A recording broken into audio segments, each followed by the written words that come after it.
Jangan hanya berpikir protes dengan ketentuan fikih, mengkaji yang sebanyak-banyaknya. Itu tadi, misalnya Anda seorang supir permanen, supir bis bersama, kalau truk kan bisa lihat-lihat, kalau bis kan apa ada jurusannya, ada masuk seperti bis jurusan Surabaya, Semarang, saya kan sering naik bis jurusan Surabaya. Kadang-kadang supirnya melihat saya tanya, bis saya ini supir, saya ini Ramadan itu gimana?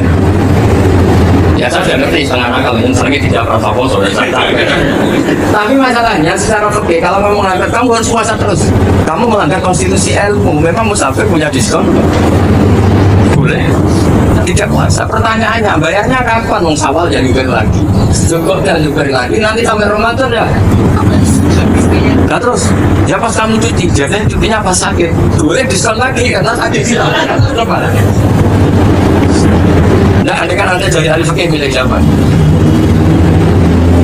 Lo kalau orangnya soleh, terus kayak ustadz-ustadz di sini kayak dosen UI kan, masa dosen UI Universitas Islam nggak Islami kan nggak mungkin.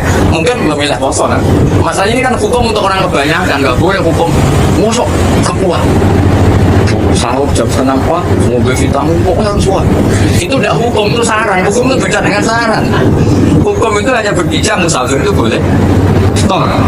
Kalau saran memang boleh, kamu usahakan kamu makan 3:30, waktu ya. Terus kalau ngumpul selesai jam 10 nanti istirahat. Memangnya majikan bisa ngatur jamnya. Itu fikih. Maka menjadi perdebatan. Yang namanya pergi itu apa? Menurut Imam Syafi'i, pergi itu ya dari rumahnya ke tempat yang asing, yang tidak wilayahnya, namanya pergi. Menurut Imam Ahmad bin Hanbal enggak. Pergi itu tidak kerja. Jadi orang yang supir yang seperti itu namanya tidak pergi, tapi kerja. Tanyakan ke publik, misalnya jenengan ke UI, istri kamu atau suami kamu ditanya, istri kamu kemana? Kira-kira jawabnya bilang pergi jalan-jalan atau bilang kerja? Kerja, makanya kata Imam Ahmad bin Hanbal, mudi musafir atau orang yang berprofesi, yang profesinya memang harus pergi kayak traveling atau supir, maka itu namanya tidak pergi, namanya itu kerja. Karena apa? Sekali distatuskan pergi, maka ikut status yang dikatakan Allah dan Rasul, dapat diskon, boleh tidak puasa.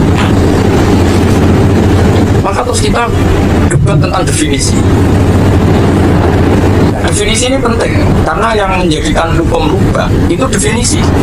Misalnya gini, Mbak ini ngaji saya, statusnya kalau pakai status saya ajnabi, orang lain Bapak ajnabi, ya, maka hukumnya saya melihat Bapak ini haram, karena statusnya ajnabi melihat ajnabi yang tidak mahram.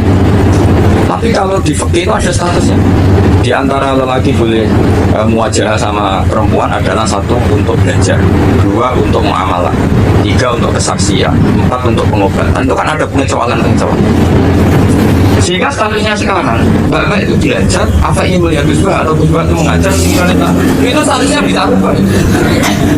Makanya kalau sebetulnya, kalau kita marung di warung misalnya Padang, kita nggak pilah-pilah, kebetulan pelayannya perempuan itu masih bisa dipilah, cara mungkin saya muamalah marung, cuma kebetulan menjaganya. Tapi masalah Pak Wai punya daftar penjaga kan masalah. Maka pertanyaannya itu marung demi ke situ demi marung, apa demi melihat? Tidak jawab saja. Demi marung apa demi melihat? Kalau demi marung semakin yang penjaga yang sangat-sangat juga banyak. Akhirnya kalau demi makan, penjaga yang cowok kan banyak. Kalau demi melihat, berarti yang di itu kan niatnya. Berarti karena mau apalah maka karena melihat. Melihat. Itu status. Jadi makanya kalau mudi musafar itu namanya orang pergi atau orang kerja. Orang kerja. Maka menurut pikirannya Imam Ahmad bin Hanbal seperti itu harus puasa. Karena dia adalah pekerja, bukan musafir.